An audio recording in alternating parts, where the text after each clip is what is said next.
Houston, we have a podcast. You're listening to the premier Rockets podcast. It's H-Town Hoops, hosted by Brandon Scott and Adam Spolane. Hey, welcome back into the H-Town Hoops podcast here with Brandon Scott, Adam Spolane, Austin Mendez, handling things for us behind the scenes. And the last time we talked to y'all, it was fresh off the draft, fresh reaction to the Rockets taking Amen Thompson with the 4th overall pick in the draft, and Cam Whitmore sliding all the way down to them at number 20, which came as a surprise to both of us.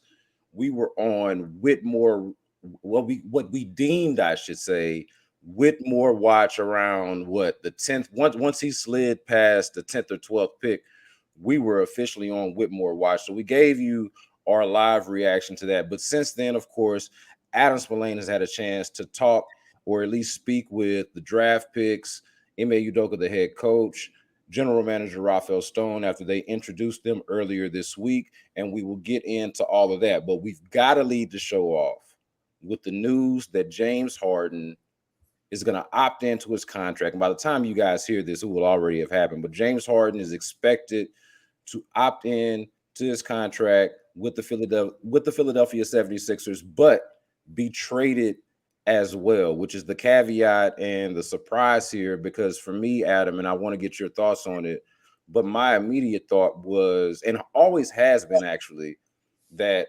Harden back to the Sixers just made the most sense, even if it was an imperfect fit, even if it was a less than ideal fit, even if the Sixers didn't necessarily want to give Harden as much money as he was looking for, and even if Harden didn't necessarily want to play for the Sixers anymore. But in terms of fit and the potential there, to me, it just made the most sense. I always thought that he would go back there. This caveat that he's going to opt in and get traded, to me, probably means a number of things, but I'm interested in your thoughts on it because it did catch me off guard when I heard the news. Well, the first thing that I thought of is that I think the reason why we thought that Philly had to keep Harden was because if he leaves via free agency, then they're not getting anything back for him. So now at least this gives the Sixers an opportunity to get something back in return. And I do think that's important because with their cap situation, if they lose an asset like James Harden for nothing, they can't, they aren't under the cap to where they could just replace him. So I think that this really works out well for Philly because they can get off Harden. They no longer now have to worry about paying Harden when he's 34, 35, 36 years old. That's done. So now they can go get somebody that might be a better fit for their roster. And I think the first team that you think of is the Clippers. And I'm just kind of looking at their roster right now. And there are trades out there, I think, that make sense. Like, let's say the Clippers, because I think they have to get up to 30. I think they have to get up to 25, 26 million in order to make the contracts work. I mean, that's Norman Powell's at 18. And then, the Sixers could go and take Covington or Batum, one of those guys, that gets you there. So boom, you're right there. You're right at that number. And I think that's good for Philly. I think that helps Philly. I think that Philly's had Covington before. Daryl Morey has traded for Covington before. So I think that makes sense for both sides. So I think that by the time that's, maybe the next 24, 48 hours, I think that James Harden will wind up being a member of the Sixers. I think, a member of the Clippers. I think it makes sense for both sides. I can't believe it's come to this. I kind of thought the whole point of him signing the 1+1 last year was that it would get him back into the market where there was going to be more teams under the cap to pay him. But I think it kind of shows you, in a sense, he kind of miscalculated his worth around the league. And we can get into that in a minute. But it's a very surprising kind of turn for how James Harden's career has gone, where he went from megastar to having to take less money last year when he finally became a free agent for the first time in his career. And then I think he thought that I know he thought he was going to hit it big with another big free agent offer this summer, and it's just not there. I think that he was expecting to get a 4-year max, and I think it's quite apparent that that's just not there for him. Yeah, that's got to be the big takeaway, Adam. The fact that the opt-in, maybe the getting traded part is less surprising than the opt-in part. And of course, they come together, right? It's a package deal sort of thing, or a package concept, I should say. But the opting in, because you would assume, I feel like the entire discussion that we've been having about this, Adam, has centered around or there we have operated under this assumption that of course he's going to opt out because this money is going to be there for him. And so when we say that he miscalculated his market, I also feel like I did as well, or like we kind of did as a general public, because there was this assumption that there would be this demand for him somewhere, if not in Houston, in Philadelphia. And then as it played out, it seemed like, and it seems like this way now, that he became kind of a man without a country, or at least like stuck in between the two sides of the player that he is actually valued at by the league, and the player that he thinks he is, and that's somewhere in between.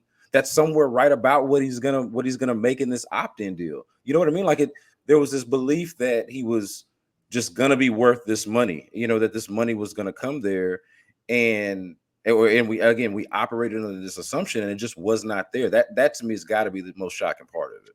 Yeah, and the guy who didn't give him the contract is the guy who basically owes him his career. I mean, Right. Daryl Morey owes his career to James Harden, and if Daryl Morey isn't ready to give you everything you want, then at some point he's got to kind of reevaluate just where he is and how he takes care of it, all that sort of stuff.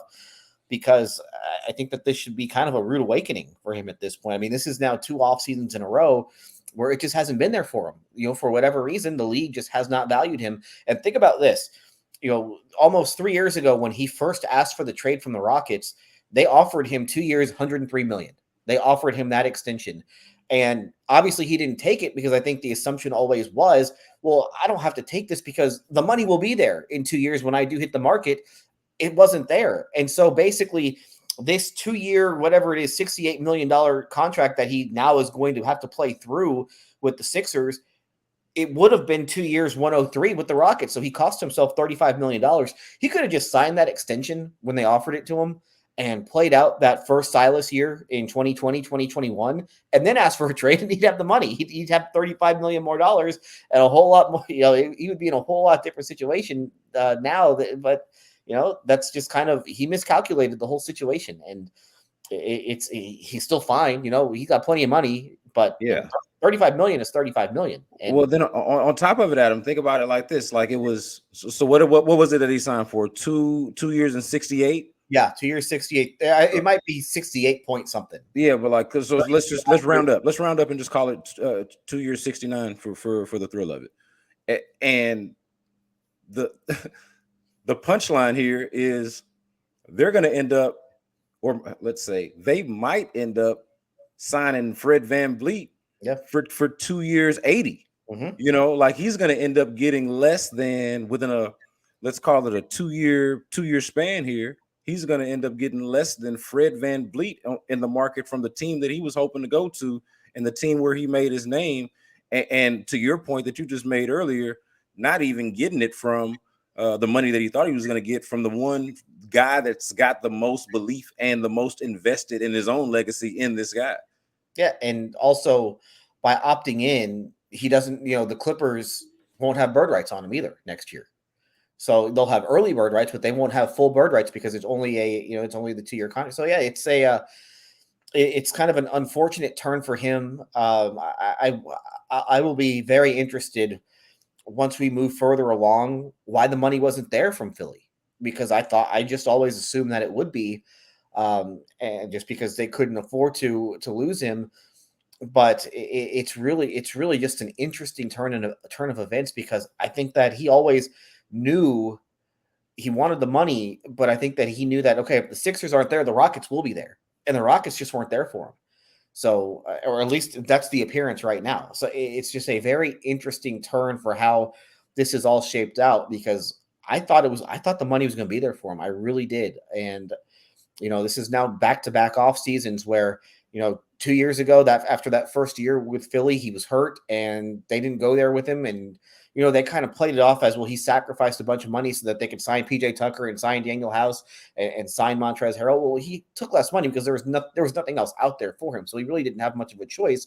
But the assumption would be that, he'll just opt out and get the money the next summer. And here we are. And the market never materialized. And like you say, that's a really good point that you bring up. There are a lot of teams with cap space, and for whatever reason, none of those teams seem to be interested in James Harden. And that's one of those things that I think that he needs to kind of now figure out, okay, well, why? I've accomplished all this stuff in my career. I'm one of the best 75 players to ever play this game. I've won an MVP. I probably could have 2 more MVPs under my belt if, a vote here or a vote there changes. I could have, I was the best player on a 65 win team that almost took out the best team of this generation in the Western Conference Finals. Why is it not there for me? What am I doing wrong? What do I need to change in order to change, whatever the narrative is surrounding me? Before we move on to Kenyon Martin Jr. and his option getting picked up, I do want to ask you about the Harden. Since we're on Harden, let's talk about this briefly from the Rockets angle. And I only bring it up because earlier in the day, so before this news comes out, I took the angle on Payne and Pendergast. So I'm filling in for Payne and Pendergast for Seth Payne. So I'm hosting with Sean Pendergast in the mornings from 6 to 10 a.m. for the week. And the take that I had this morning that I feel like aged like milk was that Harden saved the Rockets from themselves by going back to the 76ers. He perhaps saved the Rockets from overindulging a little bit in James Harden.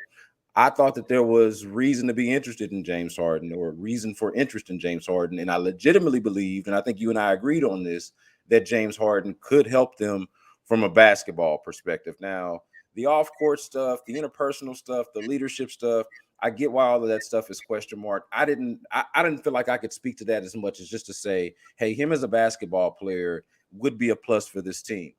But I mean, for me, I'm thinking, hey, if he's going to go back to Philly, and that was the thought at the time, hey, he's just going to go back to Philly, that saves the Rockets from perhaps overindulging in James Harden, maybe giving him too much money over too many years instead of just doing the 2-year thing like we talked about with Fred VanVleet, or the 2-year thing that we thought would have been probably the best fit for James Harden if you were going to bring him back. My thought was he saved the Rockets from themselves, but it turns out it's the exact opposite, as we've just discussed here for the last 10 to 12 minutes or so.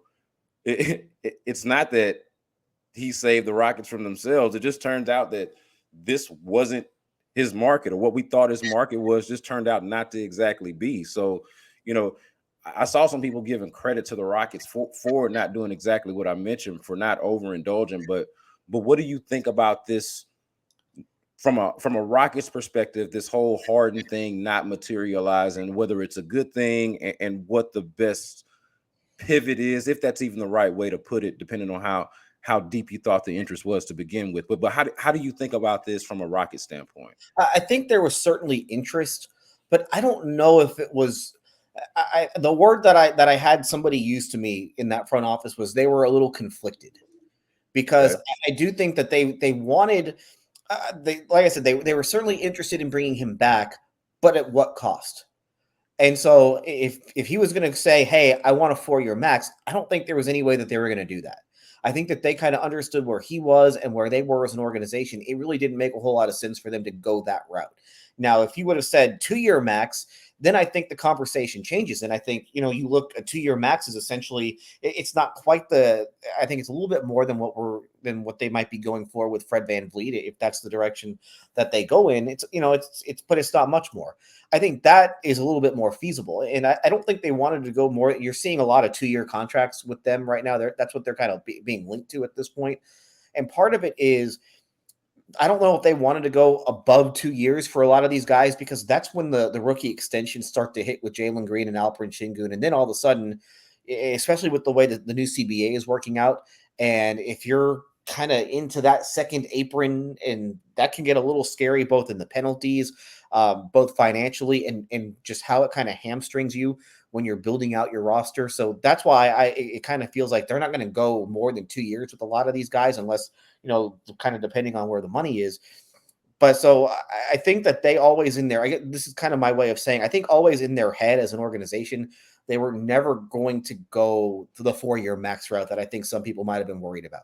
I think for them, and I don't know if they would say this, I don't know if they would agree with this, but to me, it always kind of felt like it's 2 years and that's it. That's all we're willing to go, is just the 2 years. Maybe we can talk about a third, but then the money, the first 2 years would have to be a little bit less.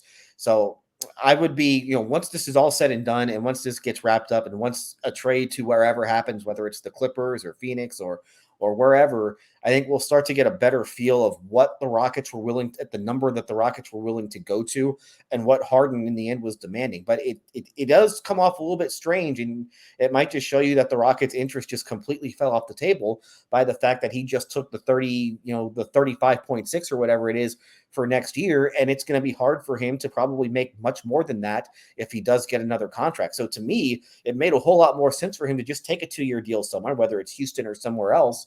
But, it kind of feels like that maybe just that 2-year offer from the Rockets might have been off the table. And then I wonder how much changed just after the lottery.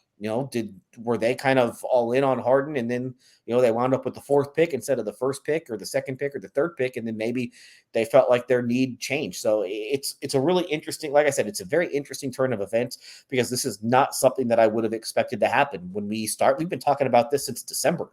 I don't think if we did this on Christmas, I don't think there's any way that I thought that we would be here 6 months later. Yeah, one thing that's interesting for me about it, Adam, is like thinking back on it, especially like being here now, and we're on the record already. Like both you and I, as guys who were able to rationalize and make sense of James Harden coming back to the Rockets, how the fit could work and why it could make sense, even like despite all of the noise around. There's a lot of noise around it that didn't have a lot to do with like reality, that didn't seem baked in reality. Now we ended up with a totally different reality here now as we're discussing. But one thing that I'm thinking about, perhaps a miscalculation on my part that I'm still trying to think through, is the Fred VanVleet dynamic, and how eventually I had to talk myself into the reality that they were going to overpay for somebody, and still are going to overpay for somebody. We just don't necessarily know who it is yet as we record this podcast. But that's what this market is going to look like. It's not a super impressive free agent market, but the money is there and guys are available. And there are guys that you can bring in that could help you win, that immediately raise your floor, your ceiling and your floor, but certainly your floor. And we've talked about this a lot, that it's a year about, at minimum floor, at the very least raising your floor, right? So that's where you're at. And then Fred VanVleet, kind of my point on that is like, maybe that was always a better fit all along, even if we just concede that the idea of paying Fred VanVleet $40 million a year sounds a little bit outrageous with respect to Fred VanVleet and what he's accomplished in his career. He's a solid, really, really good player, but $45 million, we've reached that place in the economy, in this basketball economy, where Fred VanVleet can command that kind of money. But in a lot of ways, even after the lottery, considering that, like, it's a guy that makes a lot of sense for a transition period. Fred VanVleet can be very useful to you under a 2-year deal in the first 2 years of an Amen Thompson. So maybe it's all of that, right? You lose out on the lottery. It looks like you're going to land a point guard, a really good point guard at number 4 in Thompson. And maybe it's good to have him play behind a Fred VanVleet who's only around for a couple of years. And by the time those couple of years are over with, maybe Amen Thompson is actually ready to be your full-time point guard, since he's already projected to be your point guard of the future as the number 4 overall pick. So my point is, I wonder if because James Harden is who he is, and we understand James Harden's a better basketball player than Fred VanVleet. I'm not breaking news to anybody there. But maybe because of that, I overlooked the possibility or the idea that Fred VanVleet could be a better, or somebody like, it doesn't have to, I'm using Fred VanVleet as the example, but somebody other than James Harden, let's just say, and Fred VanVleet is just the name that's out there, but maybe that made a lot more sense than Harden all along. I don't know. That's a good question. I think it's hard to. I think the Harden stuff was kind of front and center because it's one thing to have cap space, but it's another reason. It's a whole other thing to get somebody to take the cap space. And so you see it all the time where these teams have cap space, but it's hard to get somebody to take it. Whereas Harden was the guy that would actually be interested in coming here. Obviously he has the ties to the organization. And when you're coming off of winning 42 games, 42 combined games they've won 59 games the last 3 years. So you would kind of think, hey, it might be hard to get free agents to come here, when you've only won 59 games in a 3-year span. But when you have a guy who has played here before, likes the city, cares about the organization, then that's why I think Harden was kind of in the forefront. And I never thought, I'll be honest, I never really thought that Van Vliet was any sort of an option to come here, just because he has no ties to the organization. He has no ties to the city. Why would he be interested in coming to a team that has won 59 games over the last 3 years, aside from the money? But yeah, that was going to be the thing I was going to mention. The absurdity that I was talking about earlier of paying Fred VanVleet $40+ million. Obviously, in theory, maybe he could get that in Toronto, but that's the thing. Like, maybe we just didn't give enough credit to how much the money could lure a guy, and say, hey, maybe I could money with this guy and tell him, hey, we're going to make you, a very important part of, phase 2 of our rebuild, as has been coined at Toyota Center. Especially if the money is not there from anybody else. And so, if the money's not there from Toronto, then you have to go somewhere else to get it. So yeah, it's not, it's all these guys. Because that's the one thing about free agency is that most cases with the, you're going to have to overspend. You're paying somebody for what he has done, not what he will do. That's essentially what free agency is. And so whether it's Van Vliet or anybody else, there are very few basketball players who are worth that sort of money. Van Vliet is not one of those guys who's worth that sort of money, but that's just the going rate. And that's just something that you have to do. And, for them, if they can get it, if they can do 2 years, hey, that's fine. You can get away with 2 years. And also don't forget, you play out this next season, and then all of a sudden you're a $40 million expiring contract, which can be used in a lot of different things. Whether you're trying to chase after a star, whether it be a guy in Boston, whether it's a guy in Milwaukee who wants out, or a guy, all these possibilities start to open up. And that's part of, why free agency is important. It's not just about how the guys can help you on the floor, but you also need to have those contracts if you are trying to swing big trades that might help you land a bigger fish down the road. All right, so I think that's a good segue into our next topic, because looks like KJ Martin's team option is going to get picked up, or maybe a better way to say that is that the Rockets are going to pick up KJ Martin's option. I think it's $1.9 million. Yes, that's correct. They have picked it up. It is. That's right. They did send out the release, so it's my mistake. So yeah, it is official. It's actually been official for a little while now. So KJ Martin's $1.9 million option has been picked up by the team. I want to let you have this one, because I think there's a couple of different directions we could go here.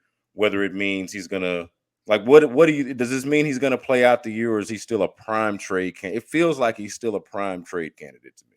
He is, but I can also see him playing out the year. Yeah. They have a lot of different options with him. Had they declined the option, he could have been a restricted free agent. So remember Chandler Parsons back in 2014. Yeah. Chandler Parsons, the Rockets declined. They basically signed very similar contracts.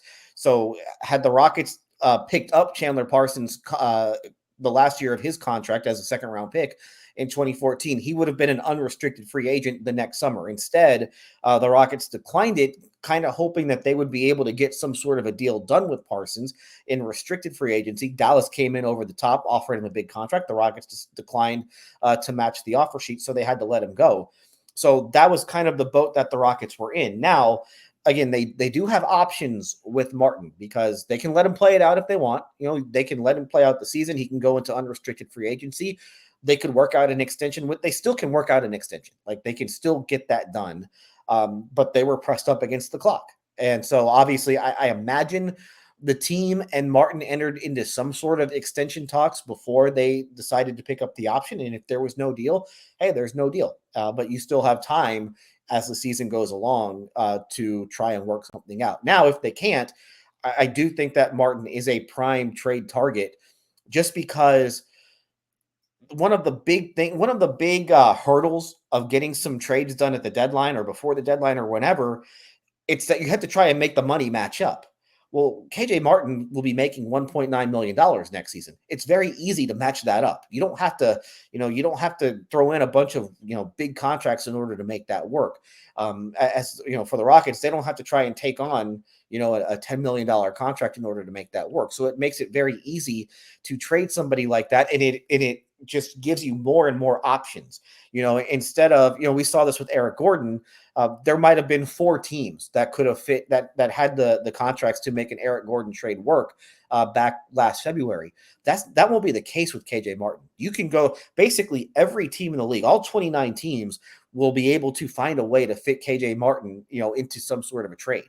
So the Rockets will have a lot of there will be a lot of options that the Rockets would have, whether it's right now, before the start of the season, during the season, before the deadline, if they decide that they want to trade Martin. And we talked about this at the deadline last year. They're not going to just give him away. I know there's kind of this stigma. Well, he's a second round pick. He was the 52nd pick of the draft. They'll just give him away for a couple second rounders and be done with it. No, that's not how they view him. They view him as a guy who, if you did that draft over again, he'd be picked in the top 10. And we did do that draft over again. We did. And I think I think we said I think you might have taken 6 guys ahead of KJ Martin. I don't know if that would change now 6 months later, but that's kind of like what you're looking at. Yeah. And so guys like that, those guys are premium type players. I don't think that KJ Martin is a star. I don't think he'll ever be an all-star, but he can clearly play on a good team. He can be a part of a championship level team, either as like a 4th or 5th option, or one of your lead guys coming off the bench. So I do think that they will have, if they want to trade him, there will be plenty of teams that will be willing to give up something for him.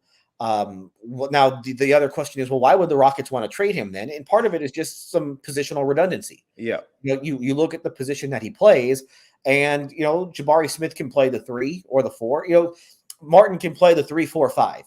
And Jabari Smith can play those positions. Tari Eason can play those positions. Jayshawn Tate can play those positions. I think that they probably think Cam Whitmore, maybe not the 4 or the 5, but he can at least play one of the wings. So you get into a little bit of positional redundancy. They will probably sign somebody to play the wings, to play a wing once you get into free agency. So there's some redundancy that comes into play there. So that's why I think that somebody like that would be available to other teams, at some point.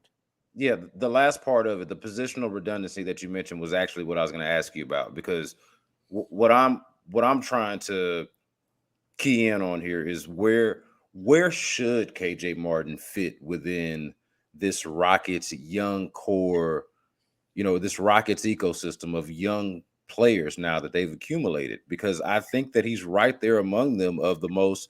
When you talk about guys that aren't going to be an all-star and they're like ideal for their roles or ideal as role players, that's what most of these guys are. I think the only guy that we're talking about, we'll see with Cam Whitmore. Obviously, he had the draft slide, but again, we're talking about a different scale there, because he's more of just a 3 and maybe a small ball 4 because of his strength, maybe, but not really. Doesn't really give you the length to do that. It does give you the athleticism to do that, similar to KJ Martin.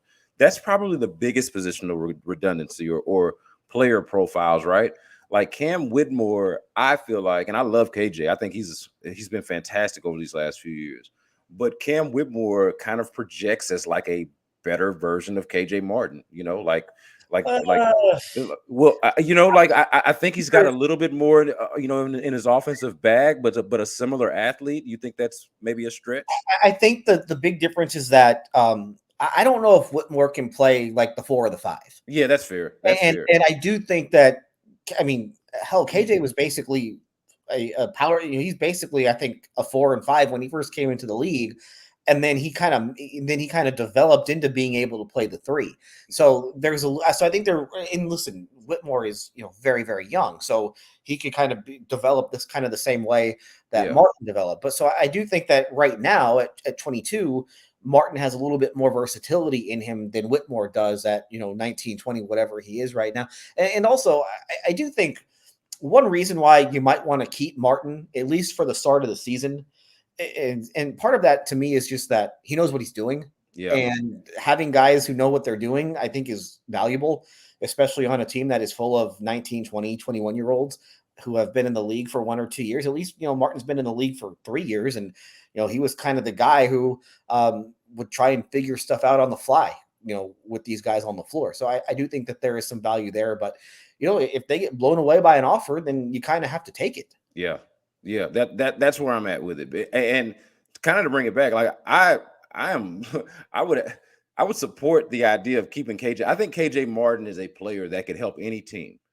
Rebuilding, in the mud, trying to contend. He's that kind of player. That's why I think there's going to be value there. And it's really a steal to have gotten him in the second round, and a steal to be able to pay him $1.9 million this year, in a year where we feel like we can confidently say that in a redraft, he would be a lottery pick. I guess my thing with Cam Whitmore was less so of, maybe it was a bad thing to make more of a player comparison. It's more just the athleticism. But I do think Cam Whitmore has perhaps more potential at doing one thing or being one specific kind of thing than maybe as compared to KJ Martin as a jack of all trades. Like KJ Martin can do a lot of things really good, where Cam Whitmore might be able to do a very more specific thing, like really, really well at maybe a higher level. But aside from that, though, I still think that you could benefit from keeping KJ Martin. And really my overall point on this, Adam, is to say, like, I look at, we can even just, make this, turn this into some of the free agency talk or some of the free agents. I look at some of the free agents that people talk about and that are linked to the Rockets. And I think about, Dylan Brooks's name comes out there. And I saw Kyle Kuzma's name come out there. And we've thrown around some of these names already. I want to say we've thrown out pretty much every name that you could at this point, because we already knew who the free agents were going to be. The only difference now, and what makes it more timely and relevant, is that we have a better sense for what the team is going to look like, because we know the players that they've drafted, and we have a pretty good sense for James Harden not being there, right? So I think about, them talking about a guy like Kyle Kuzma, a guy like Dylan Brooks, who Dylan Brooks I'm completely out on, even though I understand the appeal of him as a player, as a defender. But I'm like, man, you've got all of these wings that are young and have potential. KJ Martin you might trade, but then what if you don't? What if you want to keep KJ Martin and you've got some hodgepodge of young players that's got KJ Martin and you're good with the free agent picks, or with the free agent slide there, Austin. But you got KJ Martin, you've got Jabari Smith, some variation of a 3-4-5 combo, right? KJ Martin, Jabari Smith, Tari Eason, Cam Whitmore. And then, of course, you've got Alperen Sengun that plays the 5, that can play the 4 and play with Jabari Smith here and there, and I know they've started together. So it's like you've got this combination of guys. I don't know when I look, and then of course you've got wings too, obviously, with Jalen Green and Kevin Porter Jr. on the team. Like, I'm thinking, what do you really need Dylan Brooks? Like, I'm not sure if a wing is like the best target. I know they said they weren't looking at specific positions, but how would you prioritize this thing is what I'm asking. Like, should it even be about, hey, let's look at bigs, let's look at point guard, or should it be more about, hey, let's just look at the best players? Because that's how I looked at it. I kind of got some flack for saying I'd rather have Kyle Kuzma over Dylan Brooks. But and I get that Dylan Brooks is a better defender than Kyle Kuzma, but Kyle Kuzma is just a better overall player than Dylan Brooks to me. So I didn't think that was a ridiculous take. But how would you prioritize this thing? Like, how should the Rockets be approaching this after finding out exactly who they're going to draft or who they've drafted, and kind of understanding now that the Harden thing has kind of passed us by? So I think I look at it this way. I would value adults, guys who you can count on and rely on, and who are going to be good people, both in your locker room and on the floor. And you don't have to worry about, they're going to be mature adults, because on this team, I think they really need that. And they need smart players who are going to be able to help in that regard. So I think that's first and foremost. Then I do think you get into some positional stuff. I do think that they need a point guard. They need to add a point guard. I don't know if it necessarily has to be a guy who can start, but they need someone who can be one of their top 2 point guards. So whether it's come in and start in front of Kevin Porter Jr. and let Porter come off the bench, or have Kevin Porter Jr. start and go find a backup for him, I think that is important. And then I do think that they need to add a big, whether it's a starter, whether it's somebody, they need a defensive presence, I think, at that position. That doesn't mean that Alperen Sengun can't play for you at all, but it's very difficult to defend at a high level when you don't have a presence defensively at that position. It's just very, very difficult. And the guys that they had out there playing the 5 most of the time last year, we're talking Sengun, not a presence on that end of the floor. Usman Garuba could do some things, but he's undersized for that position, so he's not somebody that you're really worried about. So they need to go get somebody who can be a threat, I guess, defensively at the 5. And then the third thing that I'm looking at is shooting. If you can shoot, come on down. If you can't shoot, we're good. So the Dillon Brooks thing, I don't, they have enough guys who can't shoot.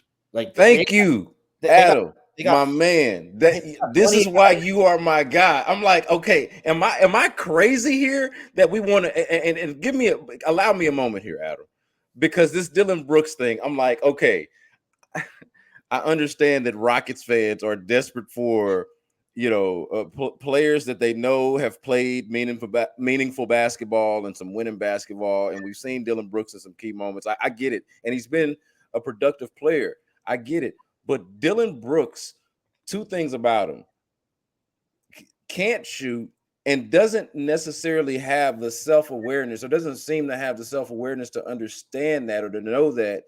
To be a guy who's coming off of a team with Ja Morant and Desmond Bane on it, okay, two proven guys in this league, and to think that he deserved the number of shots that he thought he deserved on that team, imagining him coming to this Rockets team and thinking that he's going to take a back seat and that he's just going to be some defender and that he's not going to feel entitled to a bunch of shots that he shouldn't be taking. I don't understand, like, if people haven't been paying attention or watching this guy play or paying attention to his get down. But it's not that Dillon Brooks can't play. It's just that I don't know if he's even a better option necessarily than just developing some of the guys that you have. Like, you've got guys on your team that project to be perhaps as good as Dillon Brooks, or maybe some reasonable facsimile, or maybe close to it. Like, I'm perfectly fine with Dillon Brooks not taking minutes from Tari Eason or from Cam Whitmore, or from guys like that, even if I would concede that today, right now, he's a better player than them.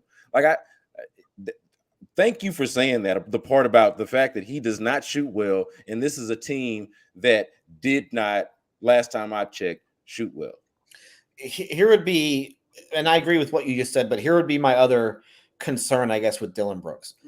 When the team that drafts you and develops you, when they basically announce right after the season that they're not bringing you back, they're not even entertaining the idea of bringing Dillon Brooks back. That should raise a whole bunch of red flags right there. The team that knows you best said, nope, we're good. We aren't even going to talk about bringing you back. Those are all the red flags that I need. The team that knows him best basically told you it's not worth it. And so for me, he's a fine defender. They kind of, I guess they need somebody like that on their roster, I guess, but his holes match what their holes are. And so to me, it doesn't make a whole lot of sense to me. That's to me. But we'll see what they decide to do. I needs to say, the whole Dillon Brooks thing has been surprising. Just their reported interest in him. So that is a direction that's a move that I would stay away from. And plus, hell, the people in Memphis who cover him are like, hey, we're good. You guys can have him. Yeah. And so when the people that know the guy best are just ready to move on, that tells you everything you need to know. All right. So since we're talking about free agents and Rockets free agency, and we've been talking about it for a while, but like I mentioned, okay, what's different now is that we have a better sense for the makeup of this team. Man, I wish I had that notebook where I was scribbling down. I got in a really nerdy mode.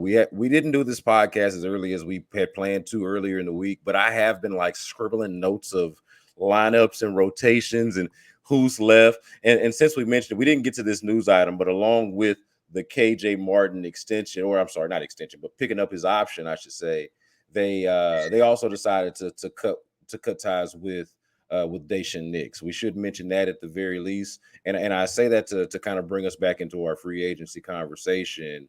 What would you say? Let's just do it like this. Is there I won't call it a wish list, because I don't think we have like we really like care what they do. We're just going to see it and evaluate it for whatever they do. But if you if you were prioritizing free agents and even understanding that it takes two to tango, you can't just make a guy come here, right? You can't just make somebody be on the team. But in my mind now, I've made it to where, I don't know, when we were having this discussion weeks ago, I didn't necessarily need no Fred VanVleet. I was good on that. And Brook Lopez, I was sort of indifferent about. But now I'm all of a sudden like really, really high on. I'm like, I think Dylan. I'm sorry, I think Brook Lopez could help the Rockets a great deal. I posed this question on Twitter. Let's do it like this. I posed this question on Twitter. If the Rockets don't get, and we already seem to understand that they're probably not gonna end up with James Harden, but if the Rockets don't get, let's say, James Harden, and I'm making this my, let's call them the top 3 free agents that they could have gotten: James Harden, Fred VanVleet, and Brook Lopez. What direction do they go in with this money? Whether it be, and with that question, I said, keep in mind trades as another way to take on salary or to bring in players, or taking on salary as another way to to maneuver here. What is the route if they don't get, say, the ideal free agent target? Is there still a way?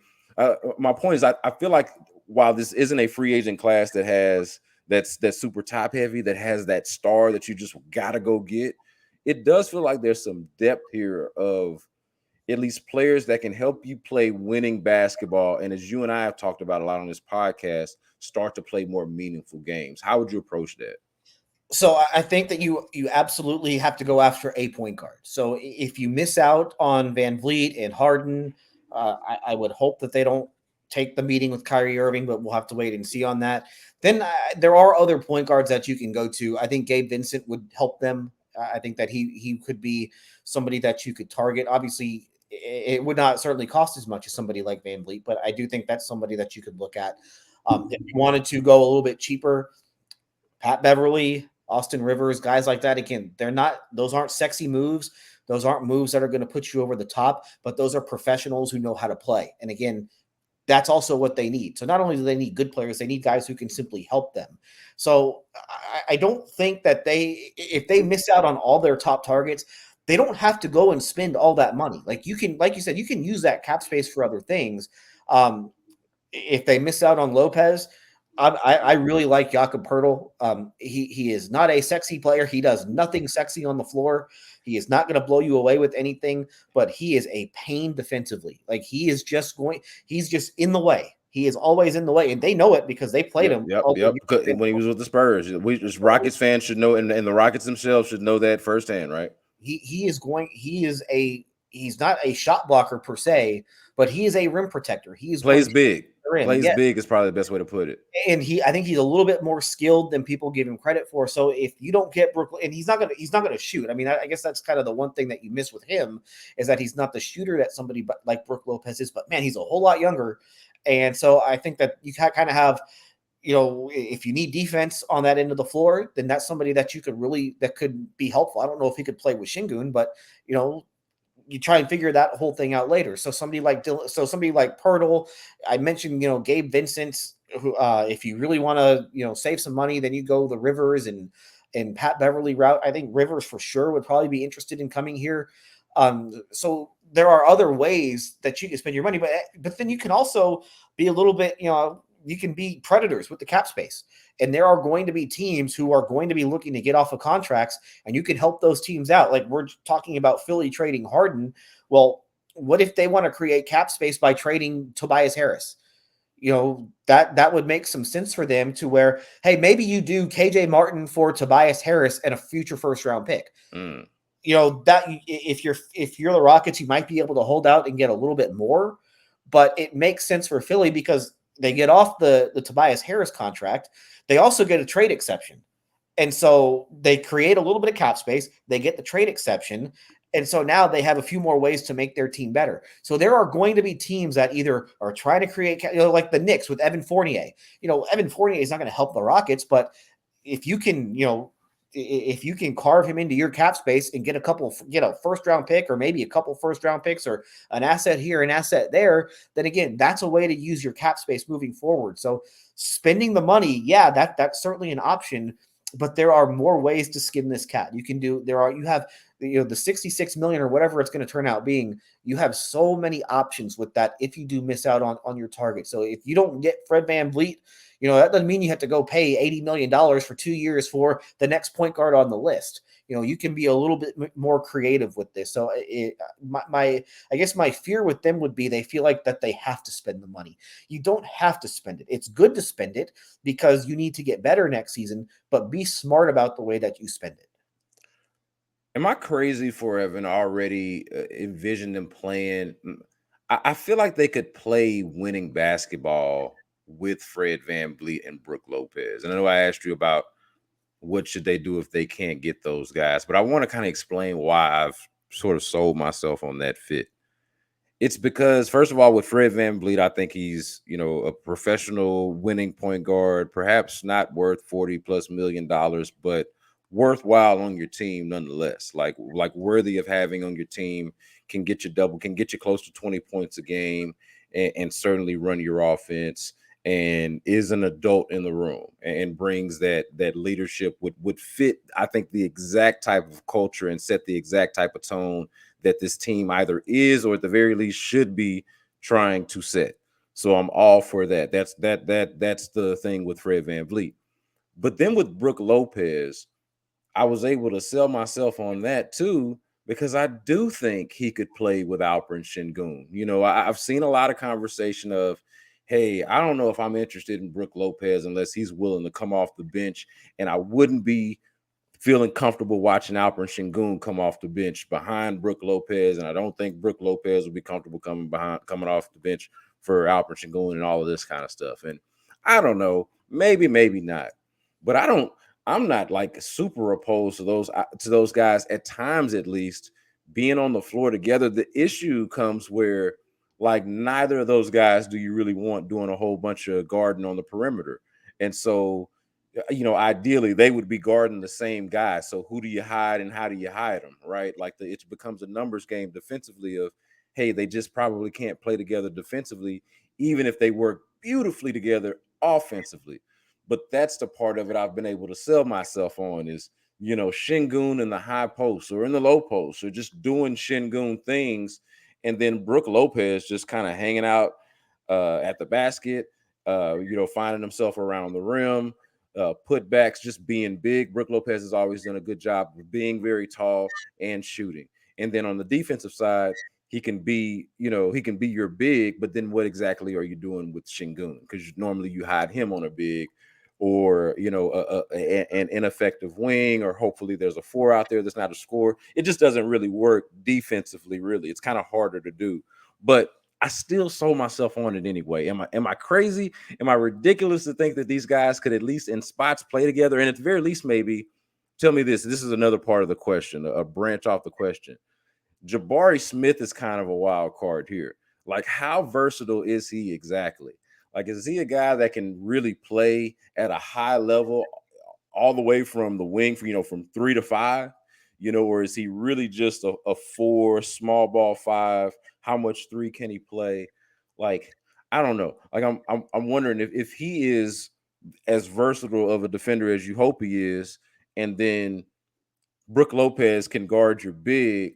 I don't know. Maybe there's a way to hide Şengün defensively. I've tried to do some mental gymnastics with this to make this work. Am I crazy or not? I do. On the second question, I do think that Jabari probably can guard. I don't know if he can guard 1s and 2s, but I do think he can guard 3s. I think that I think athletically he can do that. And you could probably switch him onto 1s and 2s if you need to. So I don't think that's out of the question to where he could be like a big 3. I think that could actually work out. I don't know about Şengün and Lope. I've been thinking about this. I don't know if those two can coexist on the floor together. Yeah. To me, I can see it where you have Şengün kind of in the post and you have Lopez there to space the floor. I think that's kind of Lopez's. It could probably work a little bit better offensively because you saw it work offensively in Milwaukee, where you kind of had Giannis as the big four in the post, and and Lopez is there to spread the floor. But the problem that you have with that is Şengün isn't very good at finding shooters, and this is something that we've talked about in the past, where he's a very good passer, but he doesn't necessarily find 3-point shooters, and so that's one area of his game that he really has to work on. I don't know defensively. I don't know. Yeah, it looks rough. I admit it. It's rough. It worked in Milwaukee, but that's because Giannis was there. Right. Let's be honest. There's a bit of a gap defensively in between Giannis and Şengün at this point. Now, that could always change, but I don't see it changing all that much. But do you see what I'm saying though? If the gap changes, and look, I'm not putting on Jabari to be Giannis, but that's kind of what I was getting at there. Is like if there's less of a gap between Giannis and Jabari, is there a different way is there a more creative way to hide Şengün if Jabari can do the things that you want Şengün to do? Probably not. Teams are still going to find him, and then I just worry about the foot speed angle of it too. Yeah. Because you're kind of going to have, like, Lopez is a great defender, but he's kind of a grounded defender, just really good at being big. So I find it hard to believe that, especially, if they play against teams that play big, like, I can see that working. But if they're going to play against teams that play more traditional or teams that play small, it's really hard for me to believe that those two could share the floor together and survive defensively. You can give it a shot, and maybe you take advantage of teams on the other end of the floor so that maybe you're not giving up that much. But I think that it would be a little clunky, especially in the beginning. Like, there would be some growing pains early on with that sort of a lineup. But hey, that's why you do it, and you have time to experiment with it. So who knows? Yeah, and then worst come to worst, one of those guys comes off the bench. Like, that's another thing. It's as much as one of the guys. Yeah, or that. And again, as much as I like Şengün and as accomplished as Brook Lopez is, can we be real for a second and acknowledge that neither one of those guys should be above coming off the bench for the other? Like, I don't think that's absurd. I get the investment in Şengün and wanting to instill the confidence in him, and maybe it's a logical take to think, okay, well, only Brook Lopez if he's willing to come off the bench. But like, I just don't feel like it's like we're talking about that. As respected as these two guys are, they're plus players. I don't think we're talking about that level of player that, it matters which one of those guys were to start. And really what would matter was which one of those guys fits better at the end of the game, which one of those guys helps you win at the end of the game. And that's what it would ultimately come down to. But yeah, the point being there is, worst come to worst, okay, then they can't play together and let one of the guys come off the bench, but they would both play significant minutes. It'd be a lot better than, let's be honest, it'd be a lot better than, Garuba and Bruno Fernando being your backup bigs. Either if you were to put Şengün on the bench, or if you were to put have Brook Lopez and come off the bench, because he'd still play significant minutes. And he'd still be able to to be able to come in there and perhaps at times, because Şengün's going to need to be spelled, so it's not like he wouldn't play at all.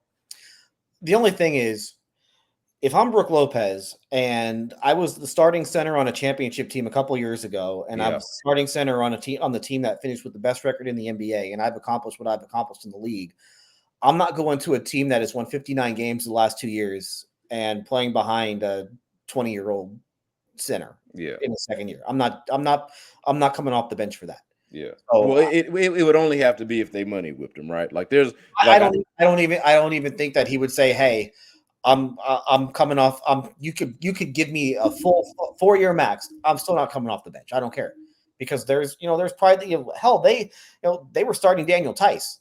They signed Daniel Tice and basically guaranteed him a starting spot when they signed him, and Daniel Tice hadn't accomplished nearly what Brook Lopez has accomplished over the course of his career. So okay, so since you're making this point, let me ask you this then. I'm glad you're making that point. Let me ask you this before we get into the rookies. We're going to talk about the rookies and we're going to get out of here.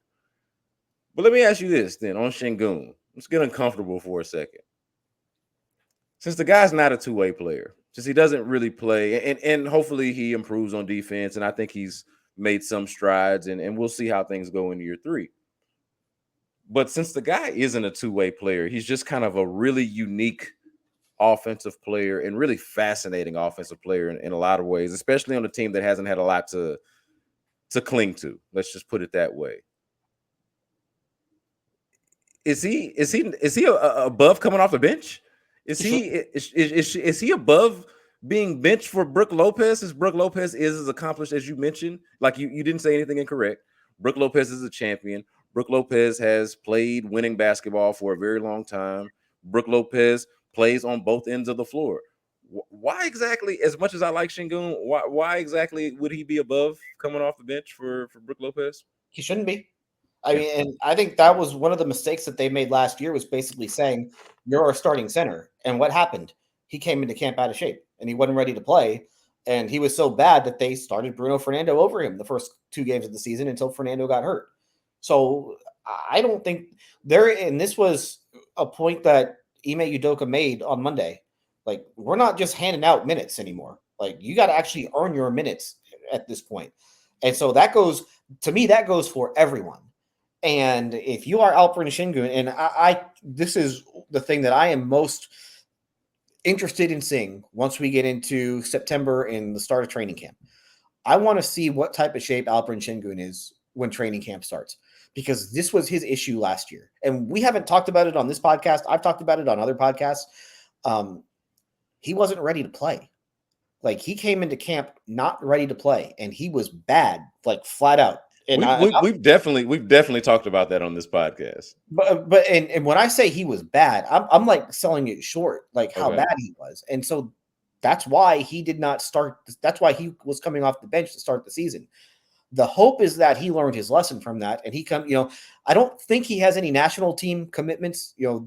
Turkey did not make the World Cup. I don't know if they have any role. I don't know if they have any like Olympic qualifiers or anything, that he has to do with the national team. But that's not going to take up a whole lot of his time this summer. So there is no excuse for him to not be in Houston when training camp starts, ready to go. And I talked about this with him back in April, right before the end of the season. He understands how important this season is for him, because if you have a great year 3, then you set yourself up for that next contract. And I think he knows that. So I want to see him ready to play when the season starts. And then once we actually get into games, I need to see him be better, like just flat out. And I know he does some stuff that a lot of people like, and he does some stuff that's really good on the basketball floor, and he could be a winning player. But you see I see all the Jokic comparisons, and I have ever since he got here, ever since that first summer league game. Like, I remember talking to KJ Martin after their very first summer league game in 2021. And we're starting the Jokic comparisons. It's not Jokic. It's just not. Like, Jokic does the dirty work. And that's the stuff that Şengün needs to do. Can we get in a defensive stance 75% of the time? Can we do that? That's what I need to see from Şengün. Just not even every possession. Just give me 3 out of 4. You give me 3 for me, 1 for you. All right. You can take off 1 possession, but give me 3. Can we get defensive rebounds? Can we box out? He likes to do the stuff that that gets on social media. He loves the behind the back passes. I think that we both agree Jokic is probably one of the 3 best passers in the NBA right now, and that's probably selling him short. Yeah, easily. Go through the finals. How many holy crap passes did he have in the finals? How many of his passes in the finals were all over Twitter? There weren't very many, because he just makes the simple, easy pass that creates an open look. There are many times where Şengün, that pass is there, but he doesn't make it. And a lot of times it's because he wants to make the great pass. Yeah. So he wants to hit the home run where the single is just as good in that spot.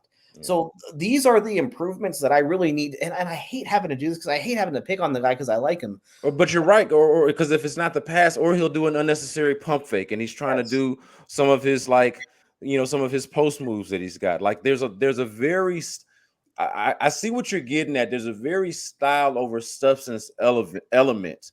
Hey, let me say that again. There is a very style versus substance, style over substance sort of element to Şengün's game that could stand to have some correcting if he's going to be the player that everyone or so many people either think he is or so desperately want him to be. That's a great way to put it. And so when we get into camp and we get into the start of next season, I want to see him get out of that. I want to see him get out of that mindset. Just make the simple play. Make the winning play every single time. The great play isn't necessarily the winning play. Just make the winning play. That's how you win games. When you make winning play after winning play after winning play, you win basketball games. The highlight plays, they're great for the highlights, but they're not necessarily winning games. So you might get that one no look behind the back pass, and it's going to go all over Twitter, but they don't show you the two that he makes and go out of bounds. So those are that's the sort of stuff that he needs to essentially just eliminate. Like it's not, you can do it every so often, but if you have an open 3-point shooter right there, just like right next to you, get him the ball. Just make that simple pass. And there are too many times, you can go watch the video. There are too many times where he's just not even looking at that. And we talked about this last year during that 20-game stretch when Porter didn't play and they weren't creating any 3-point shots. It's not that there weren't guys there. It's just that a lot of times Şengün just wasn't making that pass. And I wrote about this at one point. I don't remember what the number was, but a very small percentage of his assists were actually 3-pointers. I think it was like 20% of his assists were 3-pointers. Like that number needed to be higher, but he's just not looking in that direction. He's looking towards the rim at that sort of a pass. So to me, of all the guys that we're going to talk about, and this will be a conversation that I'm sure we have throughout the summer once we get closer to camp, but this is going to be the most important couple months of his career, because if he gets some of the bad habits out of his system, he has a chance to be that great player. But if he continues with a lot of the habits that we've seen in his first 2 years in the NBA, then he's just going to kind of be stuck in that same place. And that's just not going to be winning basketball games. And if he's having to share minutes with a Brook Lopez or a Jakob Poeltl or another center who does those little things, it's going to be hard for him to get on the floor sometimes, I think. And that's the big thing. Like you want to get on the floor, you have to do all the things that contribute to winning. It's not just the great stuff, it's the little things. And Brook Lopez has done the little things that contribute to winning because he's been a big part of a championship team.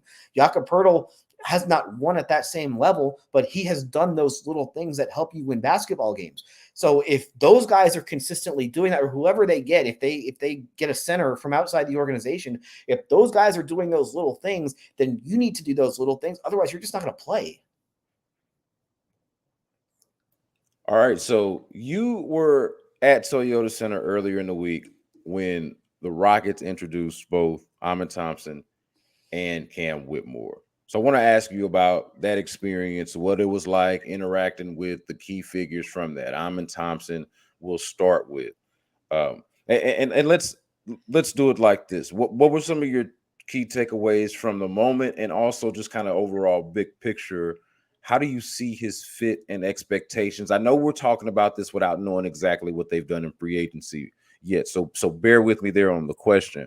But just sort of generally speaking, now that he's here, now that you've gotten a chance to hear him speak and to hear the Rockets leadership speak, what do you think about all of those things, both fit, expectation, and then of course what stood out to you from just from the introduction, if anything at all?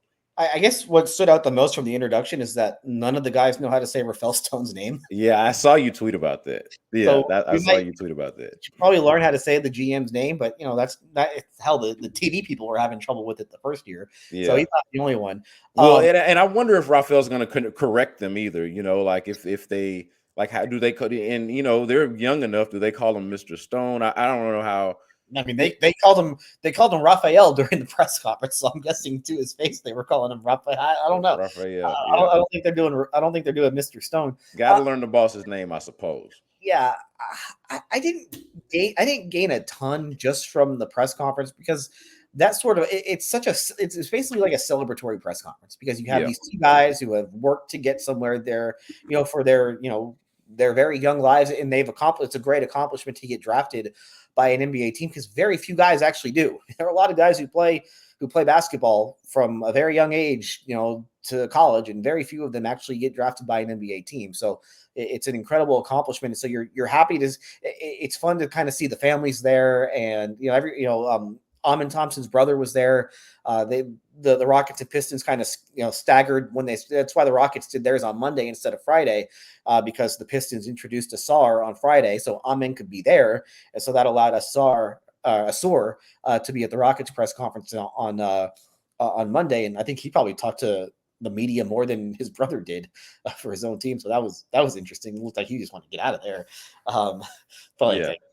it's funny the things that fascinate media though, right? Because like I think there's a section of media, especially like some of the TV people, and even I would say writers that will flock to family because that's just more sources, and that's good. It's a good way to beef up whatever story that you're doing. It's a solid thing to do. But then you've got one that looks exactly like the guy that you're bringing in. He got picked. Right. Yeah, it's fascinating. Same spot. Yeah, it's something that you don't see very often. I don't know if Marcus Morris, if the Rockets and Suns kind of did the same thing when they both got drafted in 2011. I don't think they did, but it's something that you're not going to see every day. So that was a cool moment. I guess the one thing that I got most though out of that press conference, and we talked about this a little bit earlier, was Ime Udoka basically saying that minutes are not guaranteed for anybody. Like you're going to actually have to earn minutes with this group. And I think that when you look back at the last couple of years, they've basically gifted minutes to the draft picks. And part of that is that they just didn't have anybody else to play. Now you do wonder when you look back on it, do they feel like they made a mistake by just kind of shoving John Wall off to the side and just giving minutes to the other two guards? I think that becomes an interesting question at this point, but hey, that's for another day. But now that they have more options, I do wonder, we talked about this before the draft. I don't have big expectations for either player this season because they will have other guys. Amen Thompson, if they sign a point guard and they have Kevin Porter Jr. on the roster, just not going to be a lot of minutes for him in year one. And I don't think that's a bad thing. And for Cam Whitmore, he's a very raw. Both of them are very raw prospects. You have Amen Thompson played in the overtime elite for a couple of years. It's a whole new level of basketball now. Cam Whitmore playing in the Big East is in a whole new level of basketball. So I don't think that there should be a rush to get these guys on the floor and playing big minutes. The thing is, what are they doing in practice? How are they working on their games in the gym? So to me, I don't think that you should expect like huge expectations for either player in year one. All right. Well, that's fair. That's fair. And so we can take that to Cam Whitmore as well.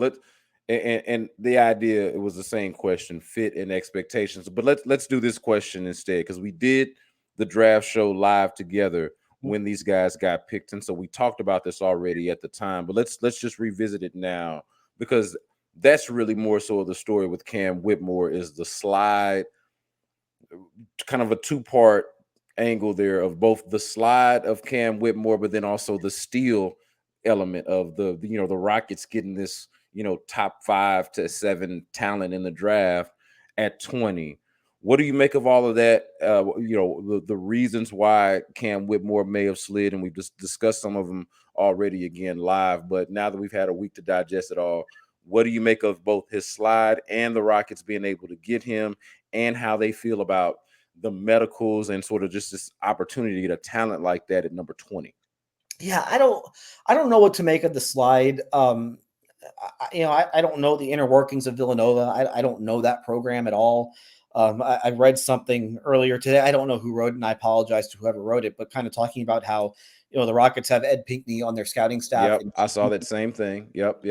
He knows that Villanova program very well. I don't read a whole lot into that because at 20, who cares? You know what I mean? It's like, I think that if there are some red flags either on the injury front or the character front, you're going to pay attention to that at 4. But once you get to 20, you kind of let that go a little bit. So I don't read in a whole lot of the Ed Pinckney aspect of this. they said, Rafael Stone said this on draft night. He took a physical for everybody at the combine in Chicago, and the physical came back clean. And I think you go around the league, I think a lot of people say that the Rockets are very conservative when it comes to the physicals, and they will sometimes be very careful with players and taking guys who might be of an injury risk. And I would like to know, and this is kind of a question, maybe moot down the road, like, have there been guys that they have just flat out taken off their board for injury purposes? If there is, and the fact that they saw Cam Whitmore's medicals and were comfortable enough taking him, then obviously I think that they probably feel okay about the medicals. So I don't know what to make about it, about the slide. But the fact that they were pretty upfront saying that we saw his medicals, we saw the same physical that everybody else saw. We worked him out in Houston. We worked him out in, I think it was Santa Barbara, right before the draft, and we had no issues with it. And the fact that they were saying that they were trying to trade up for him all throughout the first round after he started to fall, obviously it kind of shows you that they feel pretty good about him. They don't have the same concerns that maybe other people around the league had. Yeah, I thought it was Sam Vecini at The Athletic, but that could be wrong too. It was. He was the one who had the Ed Pinckney thing. Yeah. Yeah, man. I think it's cool, man, because I definitely look like an idiot now for wanting them to draft him at 4. That would have been the dumbest thing that they could have done, obviously, if he was available to them at 20. So good job on not doing that and getting Amen Thompson and the guy that I wanted you to get it for. Excellent job by the Rockets there. Bad job by me. But I do think it's a cool thing. I do think that these are players with upside. I don't think it's necessary to put super expectations on them, like outsized expectations on them, I should say. But I do think it's fair or cool to be curious, to be interested in what is the level of readiness of these guys. How close are they exactly? Because I mean, we know that there's going to be a learning curve. That part goes without saying. It's hard making the transition from, again, we don't know a whole lot about overtime elite, but I think we can assume that it's hard to go from overtime elite to the actual NBA. And then we already know the transition from college basketball to NBA. I mean, we just saw it with Jabari Smith after having some assumptions about what that would look like, it not looking exactly like that. Like, there's going to be a learning curve. But what if they just are able to tackle it sooner than you think? And it's not even about expectation. It's just about, hey, here are these new pieces that you have an opportunity to kind of evaluate and see how it all fits and see how it all works out. So, I mean, I think that element of it is cool. Cam Whitmore's existence on his team, just because I think that he has tremendous upside, is a lot of the reason why. And this might be too bullish on me, and this might be too outside of an expectation, like I'm saying not to do. But I'm like, man, you add Cam Whitmore into the mix. I want him at least on the team. I want him to get minutes. If they're going to be playing meaningful basketball this year, if that's the goal, I'd like him to get in on it. I don't really want to see him down with the Vipers or and if that's what his game needs, then fine, I understand that. But if he's ready, man, let's get these guys going. Let's start, let's start kind of getting the ball rolling on being a competitive basketball team again.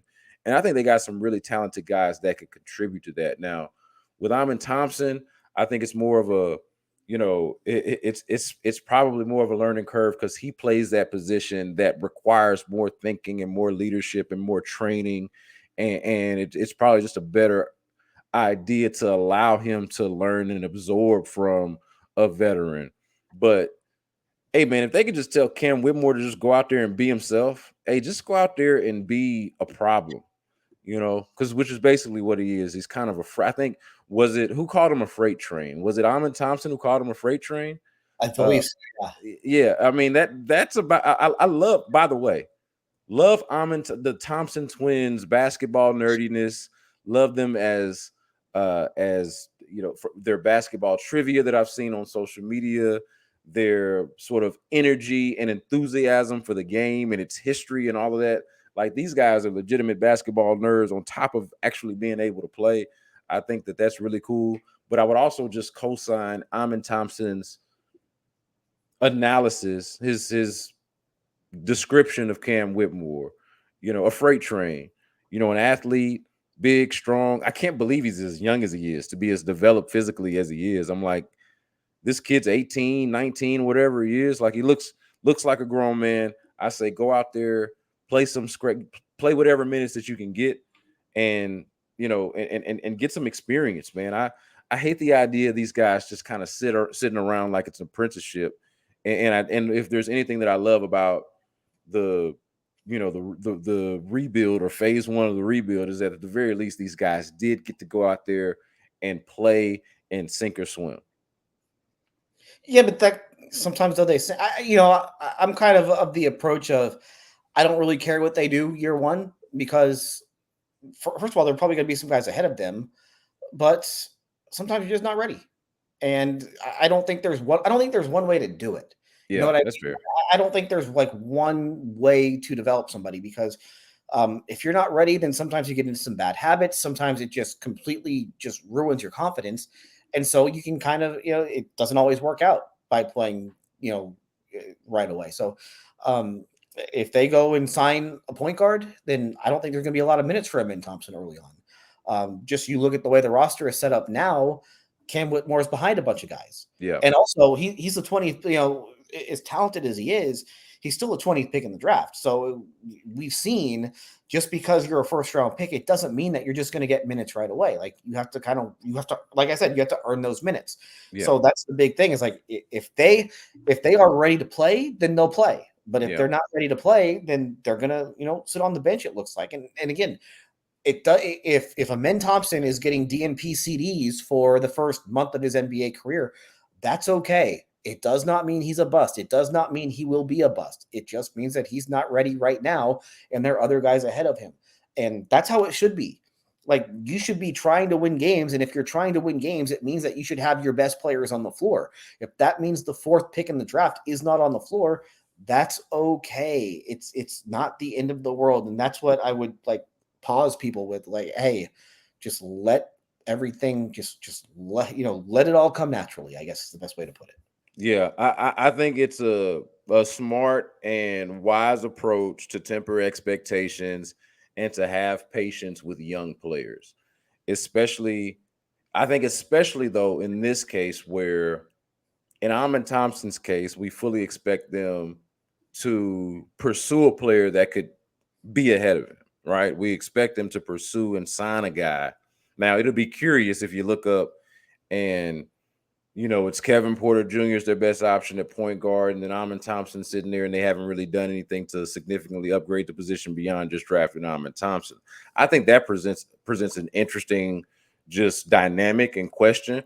But if they do the thing that we expect them to do, which is go out and get a guy that's more naturally suited to play point guard, maybe allow Kevin Porter Jr. to play on the wing more, maybe allow him to lead the second team, or the second unit a little bit more, and Amen Thompson is just kind of watching, I think you can deal with that. I think you can live with that.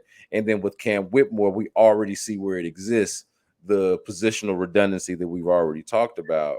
But my point is more so if they play their way into it. And I think that's what you said as well. Like, I like that there's no pressure because of the things I just mentioned, that they're probably going to have a guy playing in front of Amen Thompson, and because they already have guys playing in front of Cam Whitmore, there's no pressure for those guys to play ahead of those guys, because they're already behind them. But if they reveal themselves and if they show themselves to be ready early, I think that's a really cool thing. The trouble is, if you get into the thing that you cautioned folks are doing, and that's having the outsized expectations or wanting to draw conclusions way too soon. And that's probably the worst thing that we do in this business, and probably just maybe not in this business, but just maybe as a people, as a whole, like as a society, rushing to judgment, drawing conclusions way too early, or feeling the need to have a definitive opinion on something before it's actually time to have a definitive opinion on something. So we'll see. We will have, plenty of time to look at how this thing is developing. Summer league's coming up soon. What's our schedule looking like? We've got free agency obviously starting now, and then we're a week away from summer league. So we'll get a chance to see how these guys are developing early. And yeah, man, I think that I think at the very least we've got a lot more clarity, and that probably goes without saying. But I would say it feels good to have a lot more clarity on the Rockets offseason than the last time that you and I spoke. And we will have even more 24 hours from now. Yeah. So with that, I would say stay tuned, because who knows at this point? I mean, we do this thing, the H-Town Hoops podcast, once a week, but who knows when we might pop up here, depending on what happens. I mean, we might get together at any point. So make sure you're following us. You see it there at Brandon K. Scott, at Adam Spolane, at Sports Radio 610. Of course, you should be subscribed. You should be rating. You should be reviewing. You should be telling your friends and all the people that you know about the podcast. Of course, checking us out at Sports Radio 610 on YouTube as well. Well, let me throw in a plug real quick. I'll be on KPRC Plus tomorrow so Friday during free agency, like from 6:30 to 8, with Chancellor Johnson, Ari Alexander, Kelly Eco, and Jackson Gatlin. So we'll be reacting live to whatever happens at the really right at the outset of free agency. So the way that always works, it comes in quick, and there's a lot of news that breaks right at the somehow, they lift the non-tampering period, and then all these contracts get signed. Yeah, I don't know how they do it.